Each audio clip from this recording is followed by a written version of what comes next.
Who is here to see you? When man falls in his world, who is here to see you? When man fades within his own memory, who is here to see you? When you are stepping into the coffin, who is here to see you? Man must begin acknowledging his reality in manners where he is allowing himself more expression. If you're not allowing yourself expression, you do not create even the possibility of sight within a continuation. How you begin is by recognizing that your individuality has its place, and so does your collectivity. So if you're stuck into looking at the individuality, how can you get the collective awareness? The collective awareness, my friends, is not form. And that means that man must still discover his roar. He has not understood how he is present in this reality. Because just like a lion, just like a white lion, we see that when a roar is coming out, there is a total awareness of where that intention is originating, sound and action. And so we see many sounds originating many sounds, and so there are many doors within the same world. You must recognize that your intuition is not something you can trust immediately. You must go through stages where you are, in a sense, learning how to navigate through life. Life is teaching you, and so learn well. Learn from your suffering, because that is how you can move beyond it. Because if you do not look at the things that are in front of you, the idea of moving around it will never come to you. And so you will feel you're stuck in existential conflicts and dilemmas. Who is here to see you? Or who is there to see?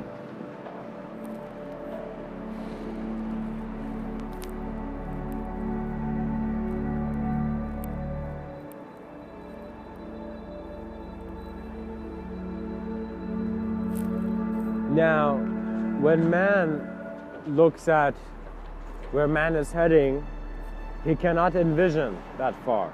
And so man is confronting his unknown aspects of reality. So an unknown aspect of reality means that you look at life and you see that there are some things you know, but at the same time there are some things you don't know. Now the don't know is much greater than what you know, because man has an ability to measure and look at senses of scale. However, what you will find is that you have an ability to journey within yourself to the depths where the considerations of conceiving a physical reality are just in the beginning processes, where you see that the act of your presence here, it's as if the creator is creating it every moment. And so you see that because you are a creation that's being created every moment, all you can have is at first the certainty and the realism of self. So you then extract meaning from the world as a considered individual.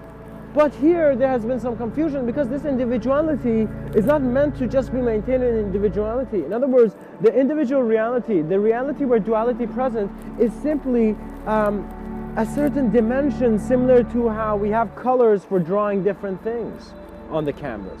So you need to see that the best way you can engage with reality within your own comfort is to trust where you are and trust the essence of who you are.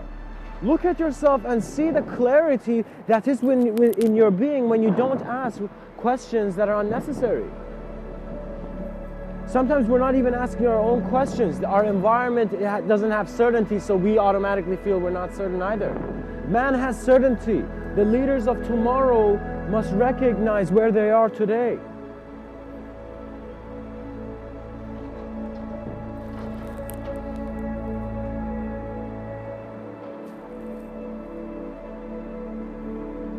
Who is here to see you? Ask yourself and see that self-remembrance is actually a new sense of engagement with your unknown. You may call it memory, but it's a new look at your memory. So it's a new refabrication. And this is important to recognize, because man must have certain consciousness technologies developed quickly. In other words, it's a bit underdeveloped here, and I don't like it.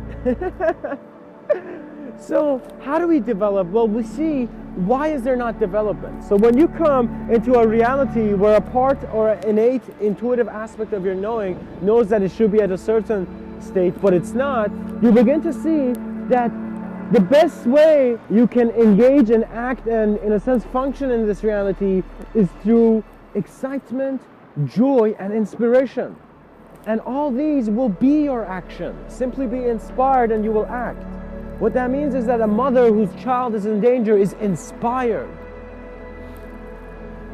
And in a sense, is directly the action. Because you don't see, you can't choose to be a creator in the external reality by moving blocks, and it'll take you a long time to build blocks, to move these blocks. But if you begin to observe the nature of creation, the nature of construction and deconstruction, you can see that in your subtler planes of awareness, you're having many destructive and constructive realities are being observed by you in your subtler planes. What that means is that if I talk about chaos, a part of you begins to stand up as if you have acknowledged the darkness beyond. But also, darkness is not meant to have imagery. Light is not meant to have imagery, but man can put imagery in them. So how are you being accurate in your accuracy? How are you feeling about what you know, and is it enough? Because if you get the arrogance of someone who feels he knows something in a world that's so vast it's nothing, there's just empty space, then man must begin to realize that the way he's acknowledging his reality is a bit wrong. So it is not that your actions are right or wrong. It is how you are acknowledging a reality which is resonating, or in a sense is building stuff which you don't really need. In other words, we have different skill levels in how beings are engaged in life. These skill levels appear and are, in a sense, found out when you trust life. And trusting life means trusting your direct experience. That means that the bird that is leaving the nest does not think about how much his mother is worried about him or his father is worried about him or where he will head, but he just has the certainty within the present moment that if I exist, there is a profound meaning in my existence. There is a reason I am looking at these things which I am calling mediocre. Are they mediocre, or is man required to become self-aware to a degree where the branches no longer look the same? And so light and geometry and a fascination that allows much more can present itself. We want to land great ideas. We want to advance instantaneously, immediately. We want to know thyself in a sense that every action is an expression of the collective. And so your collective may begin with imagery, and it will present with imagery to inspire you, but self-activation does not have form. It is an acknowledgement of your presence in which all your personality is kept on. And so once you begin finding the foundations of how reality is built,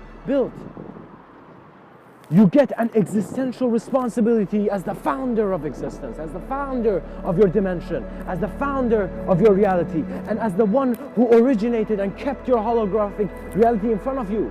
You are required to take care of it by realizing that every action is within the self.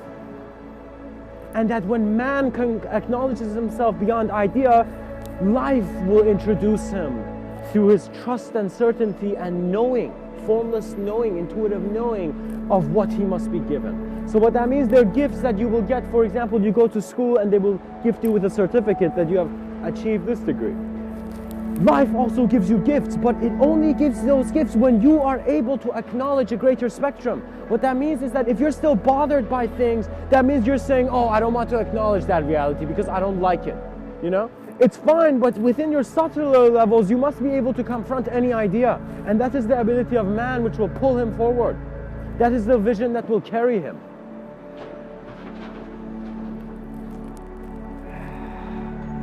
And so, who is here to see you? And who do you see? Who do you see when reality has made itself meaningless to you, but in an instant meaningful, and in an instant meaningless? What do you learn of the observance of the fabric of the cosmos when you look at the strings and how they are weaved? How you are present within many forms of idea in which they can instantaneously dissolve, evaporate into different states of consciousness. What that means is that man is not recognizing that his ideas are vehicles for him to activate greater emotions, which are more collective initiations and sparks, which then man can learn from into becoming the teacher. So what that means is that man, in his transcendence of consciousness, has learned from a teacher, and the teacher has been an external individual thing. Now the teacher is turning into a collective consciousness. And what that means is that when you look in the mirror, you begin seeing, okay, I see my individuality, but I'm also seeing that whole relationship that is there as well. I am seeing more in holistic ways. And so man's mind must be willing to be open to itself, open to its sense of abstract exploration, but not an abstract illusion that is looking for something. That means the pilot of consciousness knows that he will never be in the wrong flight when he is in the sense of knowing that there is always a confirmation within the moment that the right action is being done. And so you will see in the child psychology, when he at first does something, he looks at the parents after being instructed in certain ways. So you begin paying attention to your collective consciousness as a sense of self-being and self-awareness, and through that sense of acknowledgement of dimension, tap into a knowing that already has the ability of the dimensions or the things that you're required to do, and so then you become present. What that means is man has greater tools.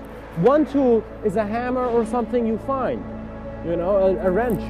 Another tool is how man is, in a sense, presented within the moment to be known. That gift is present with your collective intuition, and what that means is that you must not just have trust, but you must have trust in the simple aspects of life and the complex aspects of life. And so you do have elements of this through many ways. You have an ability to see beauty, but recognize beauty is a simple gaze at the vastness of complexity. And so that is how your mind wants to engage. Do not structure yourself. Do not call yourself a certain thinker. You're never one type of thinker or even a thinker. You are the observance of thought. And so the observance of thought has an omniscience and omnipresence that carries it into an ability to confront all realms of being. And so all these realms of being, why should you need to confront it? Well, you don't.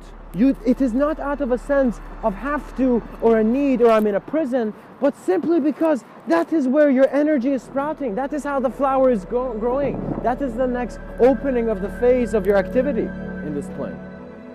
And so always acknowledge and be grateful for the collective consciousness that is, in a sense, keeping your individuality present.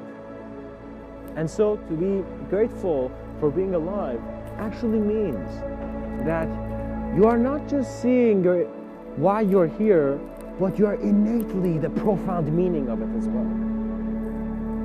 And so a human being must recognize that the greatest actions come through his being when man is present. And this is similar to how when you are present in the most allowed existential space, you need to take yourself. That needs to be the room in which you're walking every day. So in other words, you need to walk, and in other words, you are acknowledging the various things that society can throw at you and life's challenges can throw at you, but innately, in some intuitive manner within your heart of hearts, you know who you are. And that does not need to be limited by ideology.